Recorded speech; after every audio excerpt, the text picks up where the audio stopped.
কবিতা কতদিন কথা বলি না। কবি কাজী মোহাম্মদ হাসান। উচ্চারণে সুরজিৎ দাস। কতদিন কথা বলি না, বলতে পারি না বা বলা হয় না। শুধু চেয়ে চেয়ে দেখি চুপচাপ সবকিছু। তাই বুকের ভেতর জমা হয়ে আছে অনেক কথা, অনেক ব্যথা। সুখের কথা, দুঃখের কথা, ভালোবাসার কথা এবং আমার যন্ত্রণার কথা। সত্যি করে বলো তো, তোমারও কি তাই? ইদানিং আয়নার সামনে দাঁড়ালে আমাকে দেখি না, আমি দেখি তোমাকে। সে আগের মতো শক্ত চোয়ালের ফাঁকে আপোষহীন এক দৃঢ়তার হাসি।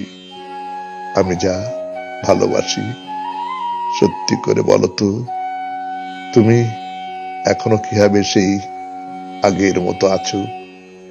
অথচ আমাকে দেখো কেমন অসহায়, নেতিয়ে পড়েছি আজ খসে পড়া তারাদের মতো।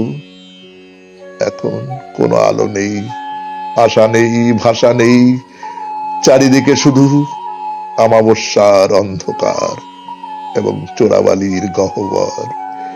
একটু এদিক সেদিক হলেই নেমে আসে দুর্ভোগ কপালের উপর। সত্যি করে বলো তো, কেন এই যন্ত্রণা? আর কেনই বা এমন হয়?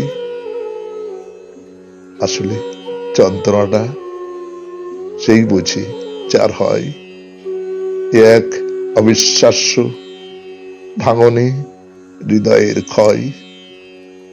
তুমি কি বলতে পারো এই যন্ত্রণা, এই ভাঙন কিভাবে করব জয়?